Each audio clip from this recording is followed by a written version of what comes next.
Luen Luukkaan evankeliumista luvusta 24.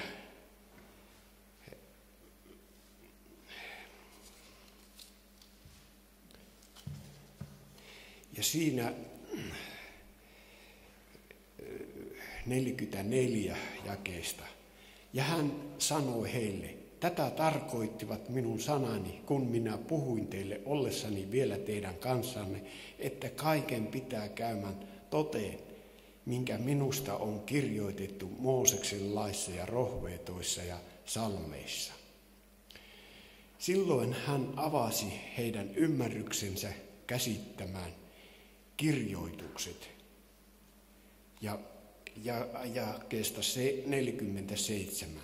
Ja että parannusta syntien anteeksi saamiseksi on saarnattava hänen nimessänsä kaikille kansoille alkaen Jerusalemista. Te olette tämän todistajat. Ja katso, minä lähetän teille sen, jonka minun isäni on luvannut. Mutta te pysykää tässä kaupungissa, kunnes teidän päällenne puetaan voima korkeudesta.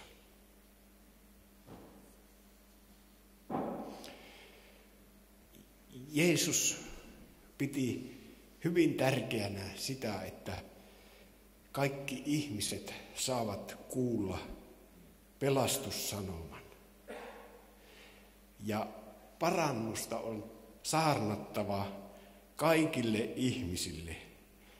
Ja sitä, että kun ihminen tekee parannuksen, niin hän saa synnit anteeksi Jeesuksen nimeen, Jeesuksen veren kautta. Ja tämä vapauttava sanoma on ollut vuosituhansien aikana uskovilla kerrottavana toisille ihmisille, jotka eivät ole vielä uskossa olleet.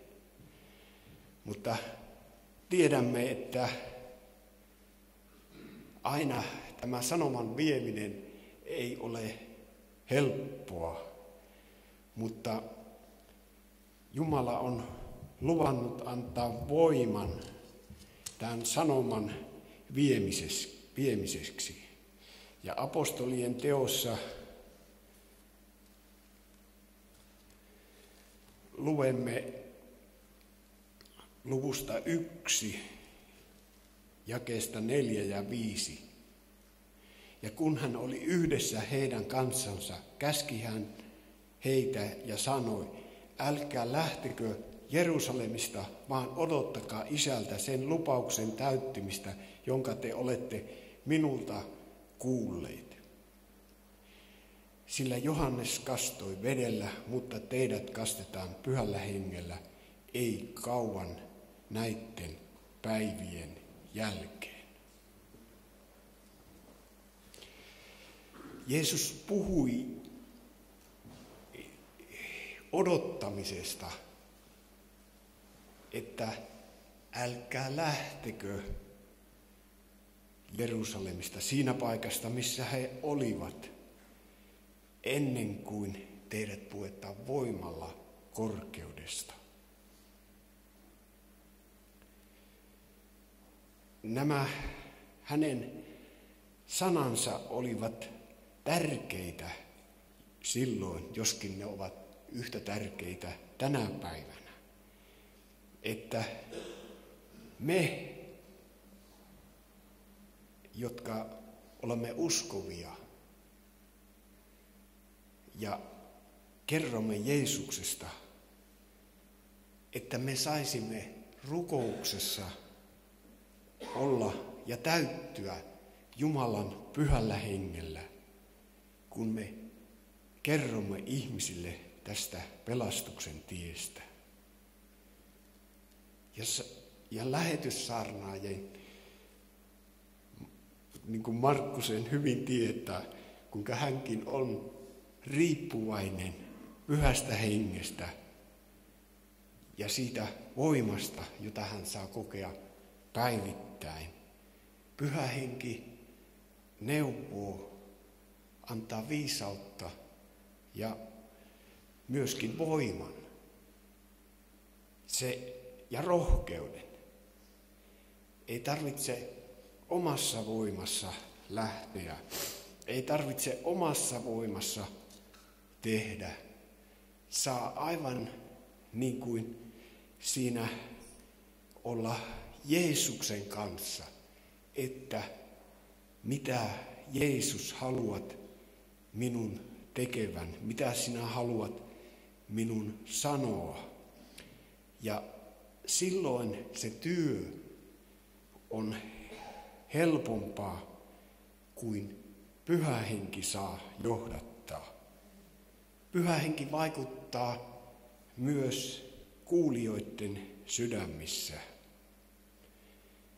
Ja se saa vastakaiun siellä, kenelle julistetaan.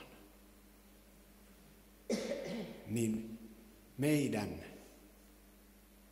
joka päivä, joka aika tulisi täyttyä Pyhällä Hengellä. Sillä se rauha, jonka Pyhä Henki antaa, se on ylitse ymmärryksemme. Järkemme ei sitä sillä tavalla käsitä, mutta me tunnemme sen sisimmässä, me tunnemme sen olemuksessamme. Me saamme tuntea, että joku jumalallinen voima tulee meidän henkeemme sillä tavalla, että me pystymme tekemään Jumalan hyväksi jotakin. Ja Jumala johdattaa meitä.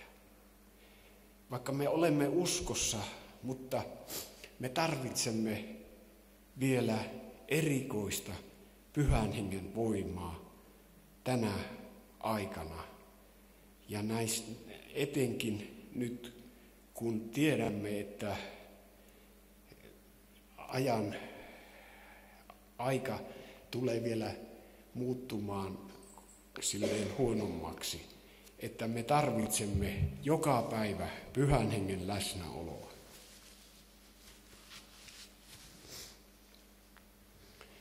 Ja onkin Jeesuksen neuvo hyvä siinä mielessä, että kun menet tapaamaan jotakin henkilöä ja sinä haluat hänelle todistaa, niin rukoile, täyty Pyhällä Hengellä, niin sinun asiasi menee Pyhän Hengen johdossa. Se menee läpi, se menee paljon helpommin ihmisten sydämiin ja mieleen. Pyhä Henki on ihmeellinen armon ja voiman henki. Siitä me kiitämme tänä päivänä. Rukoilemme. Kiitos, rakas Jeesus, että sinä tulit valkeudeksi tähän maailmaan.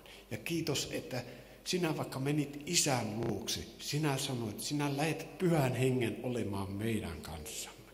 Ja kiitos, että se Pyhä Henki vaikuttaa tänä päivänä myös. Kiitos, että saamme täyttyä Pyhällä Hengellä ja saamme päivittäin odottaa sinun Pyhän Henkesi johtoa. Herra, kiitos, että sinä siunaat lähetystyötä. Herra, me pyydämme, että Herra, auta, että Japanin kansa saa kokea, Herra, suuren herätyksen vielä. Herra, kiitos, että sinä vaikutat siellä, missä Markku-velikin toimii. Sinä pelastat, Herra, monia ja monia ihmisiä. Ja kiitos, että sinä siunaat myös Eeva Peuhkurisen työn siellä Japanissa. Ja kiitos, että sinä Päivi Asikaista hänen työsarallaan siunaat tässä lapsi- ja nuorisotyössä. Kiitos, että sinä, Herra, myös vaikutat kaikkialla Karjalassa ja Herra, siunaat Itävallassa Mikael ja Katrin Lappalaista ja Herra, autat heidän työssään. Herra, auta, että he saavat kulkea sinun askeleissa. Kiitos, Jeesus, että Herra, olet kanssamme ja autat Taivoon perhettä, kun he ovat siellä Jordaniassa. Herra, monien vaikeuksien keskellä ja vievät sanomaa sinusta. Niin Herra, auta heitä ja varjele kaikilta vaaroilta ja vahingoilta. Herra, kiitos, että Herra, siunaat kansaasi Israelia runsaasti. Kiitos, että sinä varjelet tätä kansaa, sinä suojelet ja autat. Herra, sinä kuulet heidän rukouksensa. Herra, kiitos, että autat Nasaret-Iilit kaupunkia ja Herra, autat Afganistania myös. Kiitos, Jeesus, että sinä kaikkia ihmisiä rakastat. Ja rukoilemme maailman rauhan puolesta. Herra, anna päättäjille viisautta ja ymmärrystä. Herra, niin, että ei sotia tulisi. Herra, sinä voit panna esteet. Herra, kiitos Jeesus, että sinä autat myöskin niitä, jotka pakolaisena tulevat maahamme. Herra, auta, että he saavat täällä kokea pelastuksen sinussa, Jeesus. Kiitos, että sinä vaikutat. Kiitos, että siunaat tämän tilaisuuden, siunaat Kariveljen puheen. Ja kiitos, Herra, että sinä, Herra, autat kaikessa. Ja kiitos, että teon todistuksen siunaat. Ja Herra, siunaat yhteisen laulumme ja tämän uhrilahjan, jonka sinun työhösi, lähetystyöhön kannamme, niin siunaa se nimessäsi. Amen.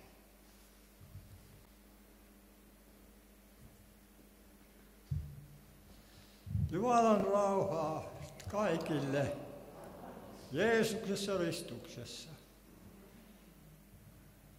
Tämä minun todistukseni on niin semmoinen minä olen tuolla viime kesänä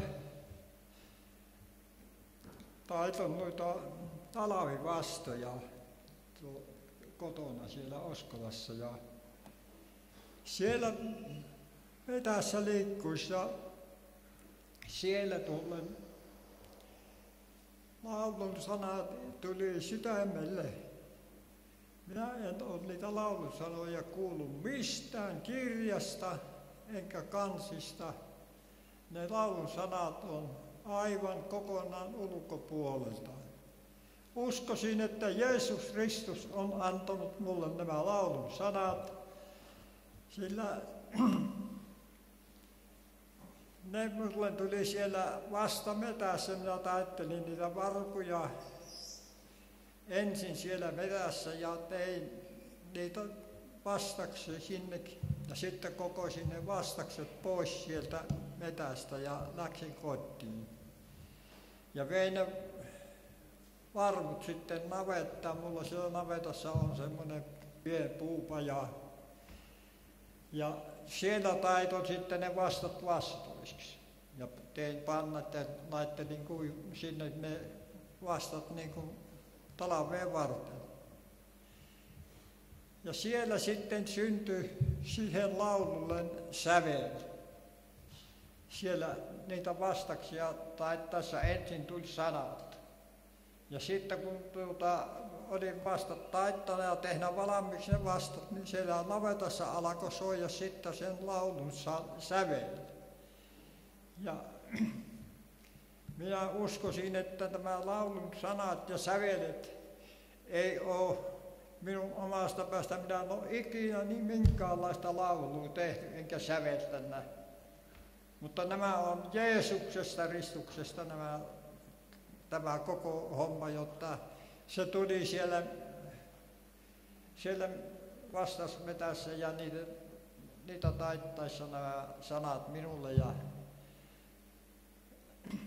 ne on soina minulle ja minä olen sitä laulua hyrräillyt ja laulanut jossakin muuallakin, en vaan tässä, vaan minä arvelin, että minä teille nyt sen tänä päivänä esitän tässä, että saatte kuulla sen laulun, mitenkä se on ja onko tämä tuulesta temmattu vai onko tässä mitään hengellisyyttä. Mutta minusta tuntuu, että tämä on Jeesuksen Kristuksen antamat sanat ja sävelet. Minä en omasta päästäni olisi saanut niitä sanoja, sillä minä olen hyvin yksinkertainen ja semmoinen tuhma mies, jotta minun oma tekemät ei tule millään tavalla jolastua muuta kuin mikä on valmista tekstiä. Siitä minä voin ottaa ulos tuovan. Ei näitä tämmöisiä hengellisiä sanoja minulla ole ollut ikinä. Tämmöisiä, mitä minä nyt olen. Se on omalla kohtana kokeillut. Silloin aikaisemmalla minä todistin silloin, kun tulin tähän seurakuntaan jäseneksi, niin Pyhän Hengen sanoman kautta silloin minä sain Pyhän Hengen, ja se Pyhän Hengen todistushan oli jo silloin, kun minä tässä olin todistamassa, niin se oli niin voimakasta se minun tuo uskoon tulo, kun Pyhä Henki kohtasi minut siellä kotona Oskolassa. Meitä ei ollut siellä kotona kuin minä ja sitten tuo Jouko Vartiainen ja vaimo. Me kolmestaan olimme siellä rukouksissa. Ja sitten kun nousin siitä rukouksista pois, niin se Pyhä Henki kosketti niin voimakkaasti, että sen tunsin omassa kehossani, että Jeesus Kristus on aivan tuossa vierellä. Ja hänen todistuksensa on minun painunut niin varmana totuutena, että minä olen Jeesuksen oma. Sillä Jeesus Kristus on meidän pelastaja, joka meidät loppujen lopuksi vie taivasten valtakuntaan, kun me olemme Jeesuksessa ristuksessa.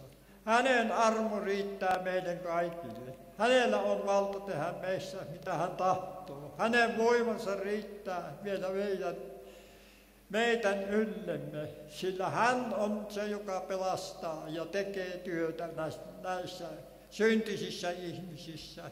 Sillä minä olen syntinen ihminen. Jeesuksen armosta on pelastettu. Ja tätä toivon jokaiselle, että Jeesus Kristus saisi meidät pelastaa ja viedä kirkkauteen, sillä Jeesus on meidän Herramme iankaikkisesti. Ja nyt minä aion, jotta en hyvin pitkälti tässä rupea puhumaan, enkä muuta, mutta minä nyt koitan laulaa sen laulun. Jeesuksessa yksin löysin onnen tän, siksi riemuiten käy minun kulkuni. Tää on tosi onnea, iloa ja riemua. Jeesus ompi mun ja minä Jeesuksen. Ja minä Jeesuksen. Jeesuksessa yksin löysin onnen tän, siksi iloiten käy minun kulkuni. Tää on tosi onnea, iloa ja riemua. Jeesus ompi mun ja minä Jeesuksen, ja minä Jeesuksen.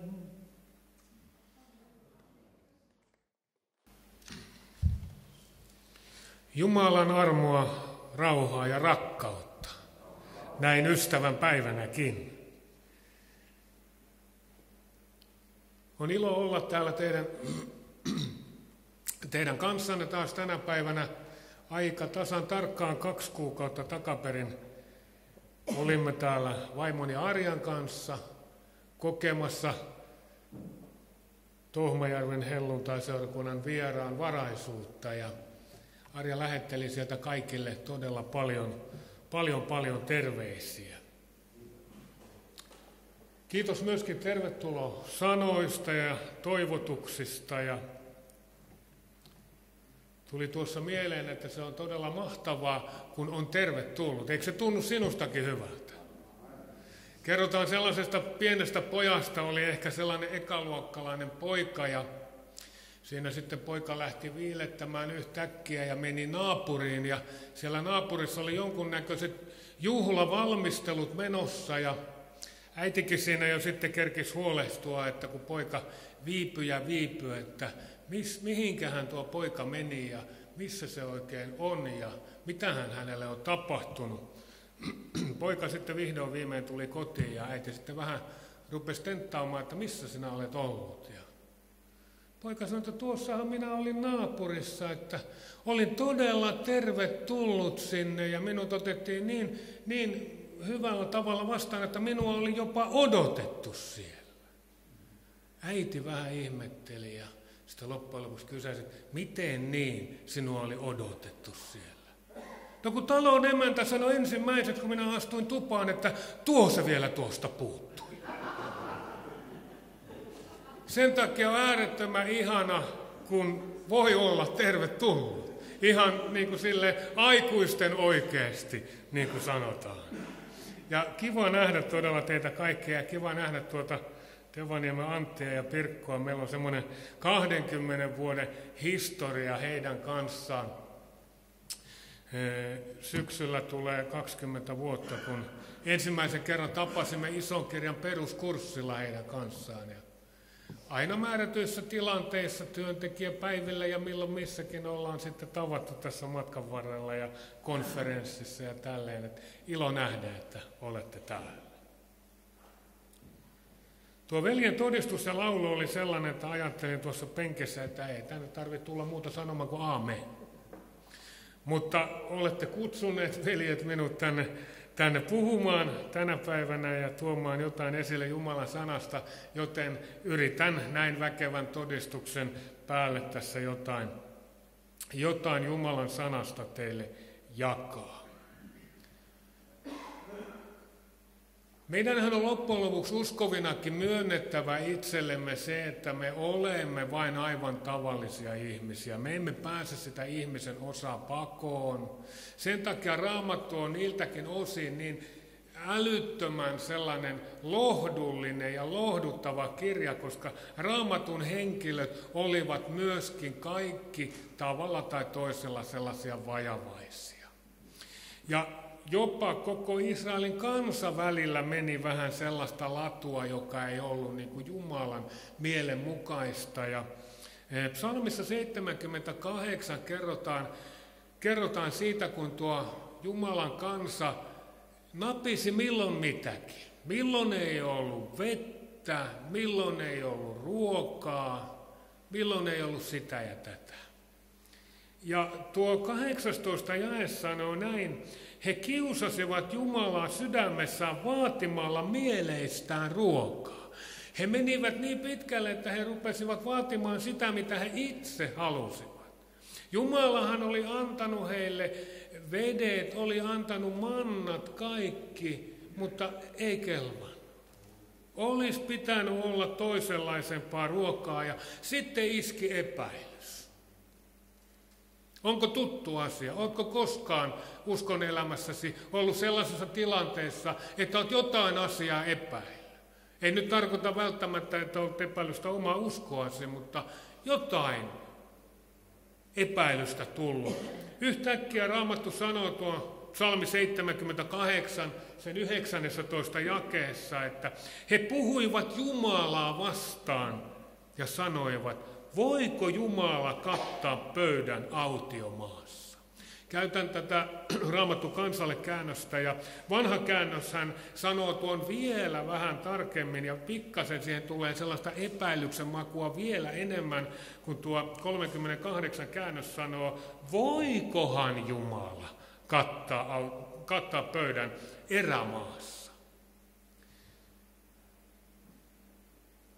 Kun mä katselen teitä tänä päivänä, mä oon vakuuttunut siitä, että jokainen teistä, niin kuin täällä pulpetin tälläkin puolella, olemme kokeneet jossain vaiheessa vaellustamme sellaisia hetkiä, että olemme olleet siellä erämaassa. Jos et ole koskaan ollut erämaassa, niin nostapa kätesi ylös. Arvasin ihan oikein, se oli varmasti sellainen pieni laskeuma tuolta hengen maailmoista, että tämän ymmärsin näin. Mutta se on todellisuutta. Ja elämä on saattanut joskus olla kuivaa ja jopa rutikuivaa. Olemme kyselleet Jumalalta omassa rukouskammeossamme, missä sitten olemme rukoilleetkin. Olemme esittäneet kysymyksiä Jumalalle, minkä takia tämä ja tämä tilanne? Minkä takia tämä ja tämä tilanne minun elämässä? Voikohan Jumala kattaa pöydän autiomaassa? Halleluja. Mitä tuohon vastaa? Aamen. Näin se on. Ei ole sellaista tilannetta uskovan ihmisen elämässä, mihin Jeesus ei kykenisi ja haluaisi ilmestyä. Vaikka se elämä olisi miten rutikuivaa, vaikka se olisi sellaista, että tuntuu, että sä et enää askeltakaan pääse eteenpäin. Vaikka sinusta tuntuisi, että sä niin kuin oikein kaadut ja muserrut niiden taakkojen alle, niin tiedätkö, noihinkin tilanteisiin Jeesus tulee ja haluaa tulla kattamaan sinulle pöydän. Psalmi 23 on varmasti yksi Raamatun tunnetuimpia psalmeja. Hyvä paimen psalmi. Tuo 5. jae, siellä Daavid sanoo, sinä kataat minulle pöydän minun vihollisteni nähden. Sinä voitelet minun pääni öljyllä, minun maljani on ylitse vuotava. Halleluja. Tulee tilanne, tulee aika, jolloin Jeesus tulee ja kattaa sinun ja minun eteesi sen pöydän niihin kiperimpiinkin tilanteisiin. Öljyhän on Raamatussa ja varsinkin Uudessa testamentissa niin sellainen pyhän hengen vertauskuva. Ja muistan kuulleeni kertomusta tuolta ensimmäisen öljykriisin ajoilta. Silloin 70-luvun alkupuolella eräs saarnaaja kertoo, Ruotsissa pidettiin tällaista saarnaajapäivää tai päiviä, predikant veckania, ja siellä oli 2 saarnaajaa tunnelbaanassa menossa majapaikkaan illalla. Toinen luki Dagens Nyheteriä ja toinen luki Raamattua. Yhtäkkiä tämä veljistä, joka luki Dagens Nyheteriä, hän huusi halleluja ruotsalaisella 9 yllä. Meillä on öljy, me voitamme sodan. Tämä veli, joka luki Raamattua, hän kysyi, mitä sinä huudat hallelujaa? Sinä luet Dagens Nyheteriä ja minä tässä olen Raamatun ääressä. Minunhan se pitäisi huutaa hallelujaa. Tämä veli totesi, niin, mutta kun täällä sanotaan näin, se jolla on öljy, se voittaa sodan. Hallelujaa. Tiedätkö, meillä on pyhän hengen öljy. Meillä on se pyhän hengen voima ja voitelu. Ja se on yksi asia, minkä Jeesus kattaa meidän eteemme kerta toisensa jälkeen. Sinä katat minulle pöydän. Oletko koskaan miettinyt, mitä tuo pöytä sinulle julistaa, minkä Kristus on kattanut? Tuo katettu pöytä julistaa sinulle vanhurskautta. Sinut on syyttömäksi julistettu Kristuksen täytetty Golgatan työn kautta. Hänen maahanvuotaneen verensä kautta. Tuo pöytä julistaa sinulle sovitusta. Sinut on sovitettu Jumalan kanssa. Jeesuksen Kristuksen täytetty Golgatan työn ja hänen verensä kautta. Se julistaa sinulle lunastusta. Jumala oli päättänyt lunastaa vapaaksi synnin alaisuuteen myydyn ihmisen. Se julistaa sinulle vapautta. Tiedätkö, Jumala on armollinen, kun hän antoi Jeesuksen Kristuksen. Meidän on hyvä muistaa, että me olemme vanhurskautettuja, me olemme sovitettuja, me olemme lunastettuja silloinkin, kun huolet painaa, murheet painaa, olemme siellä erämaassa. Hän on kattanut meille pöydän. Ja on hyvä muistaa, että korintolaiskirjeessä Paavali kirjoittaa, että hän ei anna meille yhtään enempää taakkaa, kun me jaksamme kantaa. Ja hallelujaa, siellä myöskin mainitaan vielä, että hän on luvannut pois pääsyn siitä, että me jaksaisimme nuokin tilanteet. Ja niihin tilanteisiin hän tulee ja kattaa sen pöydän.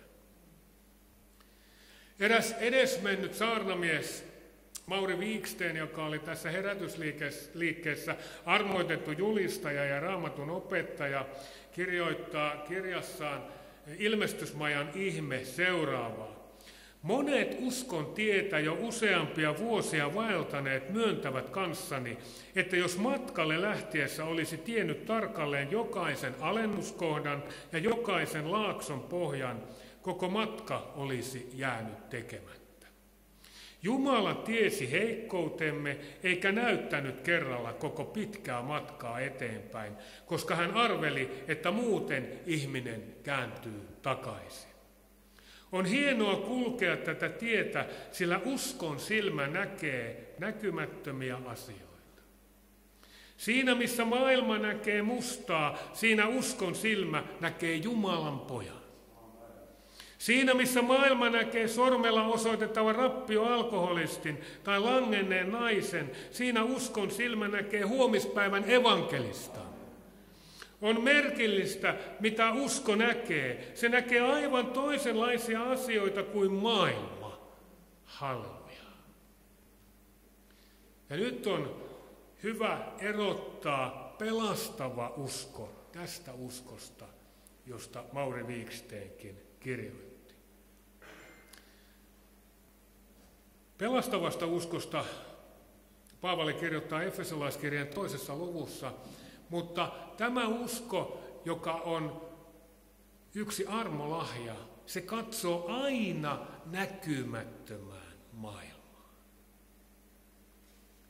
Ja me eletään tänä päivänä, rakkaat ihmiset, semmoisessa ajassa, jossa joka tuutista tulee pelkkää saastaa. Me nähdään, että tämä maailma on aivan täysin katastrofin vallassa. Että niin kuin tuossa Wiksten kirjoitti, siinä missä maailma näkee mustaa, siinä uskon silmä näkee Jumalan pojan. Halleluja. Näkeekö sinun ja minun silmäni niissä meidän omissa henkilökohtaisissa vaikeuksissamme ja vaivoissamme uskon silmänä Jumalan pojan niidenkin tilanteiden keskellä, vai tuijotetaanko me vain niihin olosuhteisiin ja olemme loppujen lopulta kuin tuo Israelin kansa, voikohan Jumala kattaa? Halleluja. Tänä päivänä tarvitaan uskoa, uskon lahjaa. Tänä päivänä tarvitaan armolahjoja seurakunnan rakentumiseksi, mutta noiden lahjojenkaan ei tulisi olla niin tärkeitä kuin on meidän vapahtajamme Jeesus Kristus, koska lahjat tulevat häneltä. Se, minkä pöydän hän kattaa, lahjatkin tulevat siinä sivussa. Mutta meidän on ne perusasiat hyvä muistaa. Vaikka sinun elämässäsi olisi uskovana ihan mitä hyvänsä, sä oot silti syyttömäksi julistettu. Sä oot silti sovitettu.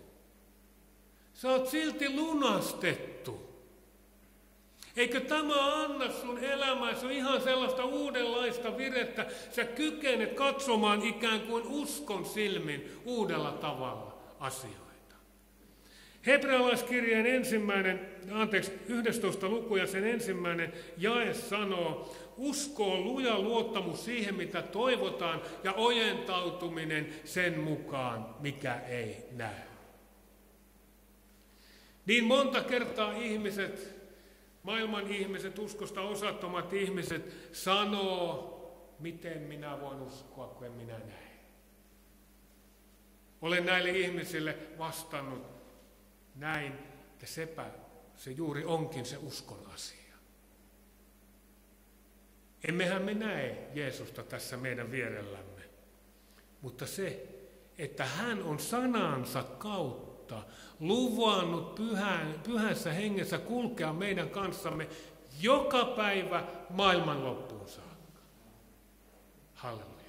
Ja kun ihminen Kristuksessa vaeltaa eteenpäin, hän pysyy, niin kuin me kuulimme tuossa veljen todistuksessa ja laulussa, niin hän pysyy siinä asemassa, että hänellä on se kruunu odottamassa. Halleluja. Usko on luja luottamus siihen, mitä toivotaan, varmuus siitä, mikä ei näy. Usko ei ole mikään olettamus sellaista, mistä ei olla ihan varmoja. Usko on jotain ehdotonta ja varmaa. Me muistetaan Job. Hän menetti lähestulkoon kaiken. Hän istuu siellä tunkiolla, raapii itseään lasinpalasilla, mutta sielläkin hän ymmärtää hengen silmin, että Jumala, Jeesus on viimeisenä seisova hänen multiensa päällä, halleluja. Ja voi että kun me tämä aina sisäistettäisiin, jokaisessa tilanteessa, jokaisessa hetkessä, meillä olisi paljon helpompaa mennä eteenpäin. Usko on luottamista Jumalan lupauksiin ja varmuutta näkymättömien todellisuudesta. Halleluja. Joku on sanonut, että Raamatussa on noin 800 lupausta. Ja 8000 lupausta. Eikö ole valtava määrä? Mutta niin pienen määrän uskovat ihmiset omistaa itselleen niistä lupauksista. Halleluja.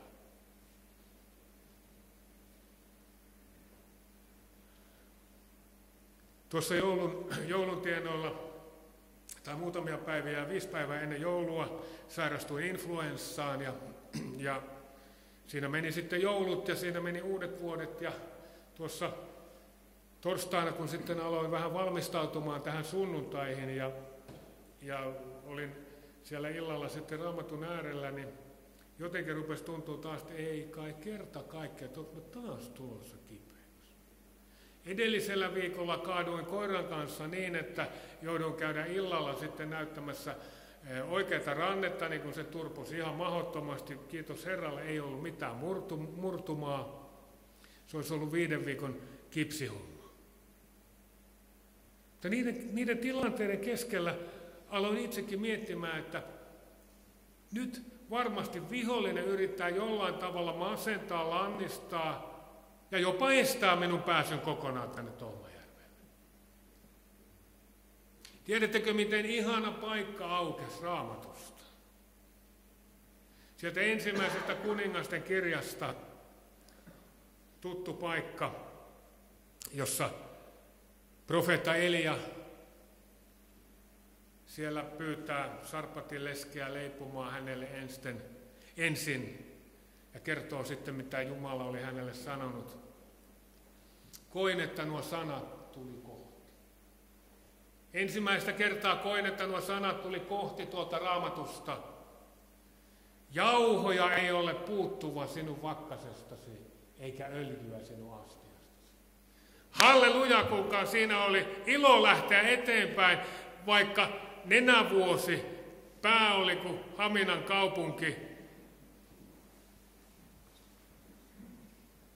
Tartuin uskossa tuohon Raamatun jakeeseen. Se on luottamista Jumalan lupauksiin ja varmuutta näkymättömien todellisuudesta. Niin kuin mainitsin, niin on helppoa ja ihanaa olla ja huomata, että Raamatun henkilöt ovat yhtä vajavaisia kuin olen itse. Epäilevä Tuomas. Siellä muut opetuslapset ylistelivät. Jeesus oli täällä meidän kanssamme. Vahinko, ette ollut paikalla. En usko mitään. En usko. En usko, ellen näe. Tuomas koko aika toi asennetta esille, en usko. Mutta sinne epäuskonkin keskelle Raamattu sanoi, että Jeesus tuli. Jeesus vaan tuli. Ei hän kysy sinulta, saako hän nyt tulla. Voiko hän nyt tulla tähän sinun ahdistukseesi? Voiko hän nyt tulla tähän sinun puristukseesi? Voiko hän tulla sinun huoliesi keskelle, kun sinua painaa huoli omaisistasi, läheisistäsi? Ehkä koko maailman murheet tuntuu, että ovat niskassasi. Ei Jeesus kysy sinulta välttämättä, saako hän tulla. Jos sinä häntä pyydät, hän tulee.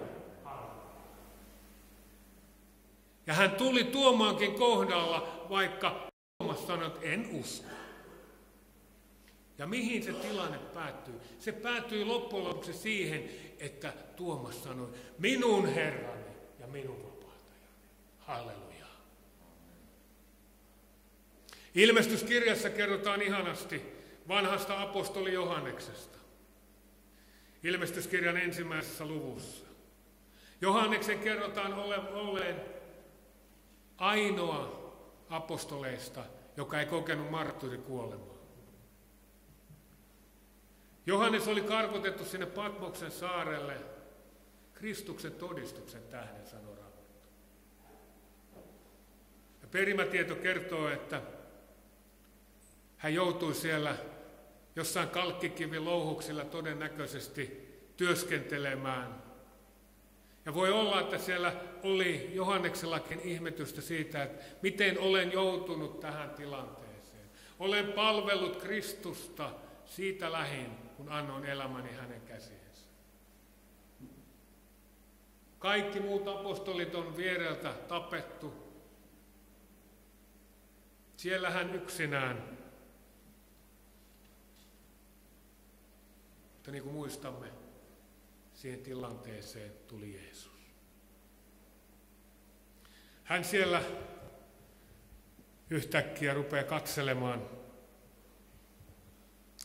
Hän saa näyn Kristuksesta. Hän näkee näkymättömät niin kuin ne näkyisivät. Raamattu kertoo tuolla 12 jakeesta eteenpäin 1. lukua.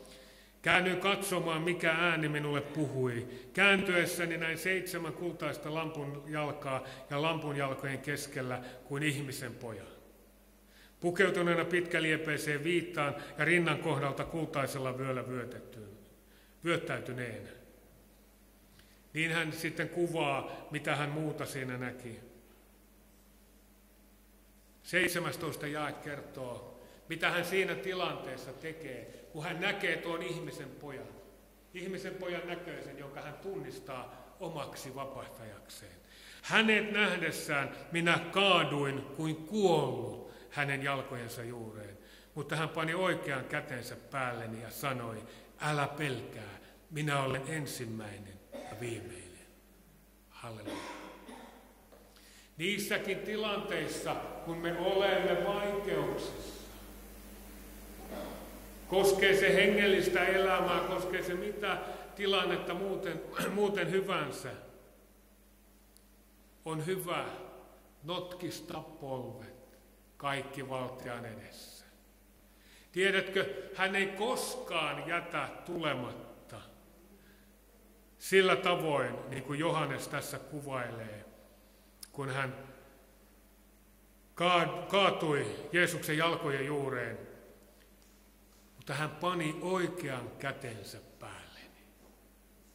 Tiedätkö, Jeesus haluaa tänäkin päivänä rohkaista sinua. Hän haluaa laittaa kätensä sinun päällesi ja sanoa, älä pelkää, minä olen ensimmäinen ja viimeinen. Minä elän Minä olin kuollut, mutta nyt minä elän aina ja iankaikkisesti. Ja minulla on kuoleman ja tuonelan avaimet. Halleluja. Erässä vanhassa hengellisessä laulussa, vähän sellaisessa evankelioivamassa laulussa lauletaan, mun Jeesus elää, siksi elää tahdon. Aamen. Eikö tämä ole lähtökohta sille? Mun Jeesus elää, siksi elää tahdon. Jeesus sanoo siellä opetuslapsille, minä elän, sen takia tekin saatte elää. Halleluja. Ei ollut Jeesukselle riemun paikka antaa itseään Golgatan ristille. Ei hän ollut siellä Pilatuksen edessä sen takia, että hän olisi halunnut olla esillä. Tai ei hän ollut mikään masokisti, että hän olisi sen takia mennyt ristille, että katsokaa, täällä minä olen. Vaan hän meni sen takia, että syntinen ihminen voi saada syntinsä anteeksi. Ja elämän sen pelastavan uskon kautta. Me, jotka Kristuksessa olemme löytäneet tuon pelastavan uskon elämäämme. Kenen kohdalla 50 vuotta taaksepäin, kenen kohdalla 10, kenen ehkä vuosi. Mutta se, että Jeesus haluaa Pyhän Henkensä kautta antaa meille sen uskon lahjan, jotta me säilyisimme tässä maailman ajassa ja pääsisimme eteenpäin. Me tarvitsemme uskon lahjaa. Vihollinen on sen kovin helposti ryttäämässä ja lyttäämässä. Mutta silloinkin, kun mietit, voikohan Jumala kattaa pöydän sinne autiomaahan.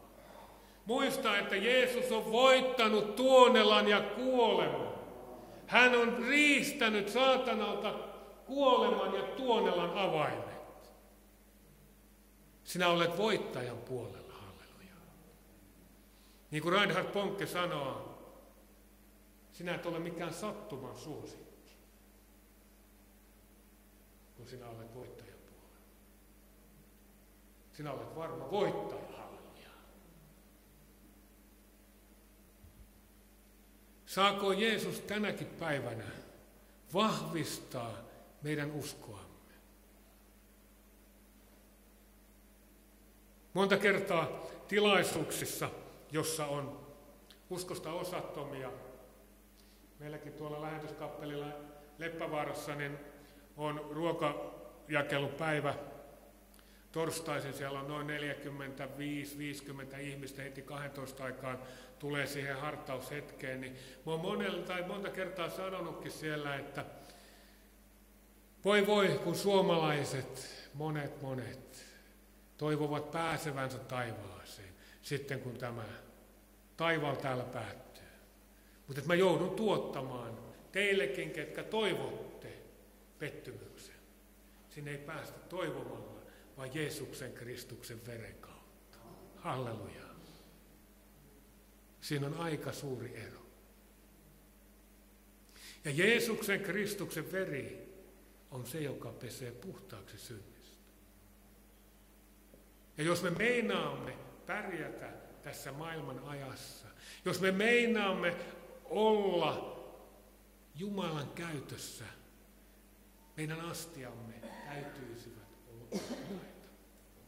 Ne täytyisivät olla sellaisia, että Jumala pystyy meitä käyttämään. Edelleenkin sanon, en tiedä, Jumala voi tehdä sinusta, sisareni, vielä uuden Katrin Kulman. Jumala voi, veljeni, sinusta tehdä minkälaisen lähetyssaarnaajan hyvänsä. Onko uskossa luottamusta ottaa vastaan, mitä Jumala on suunnitellut sinun elämääsi?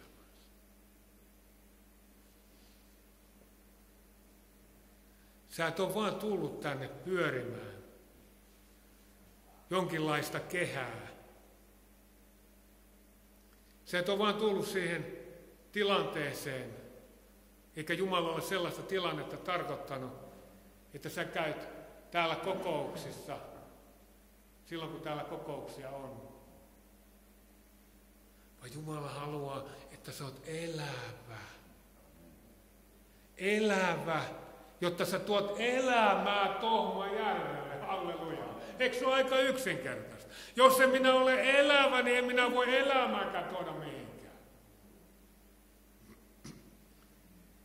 Ja niihin tilanteisiin monta kertaa liittyy se, että me tarvitsemme sitä uskon lahjaa. Me tarvitsemme sitä, että me uskallamme tehdä sellaisia asioita,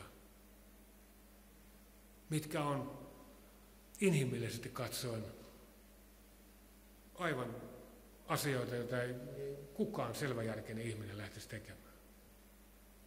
Uskossa eteenpäin. Tämä kirja on täynnä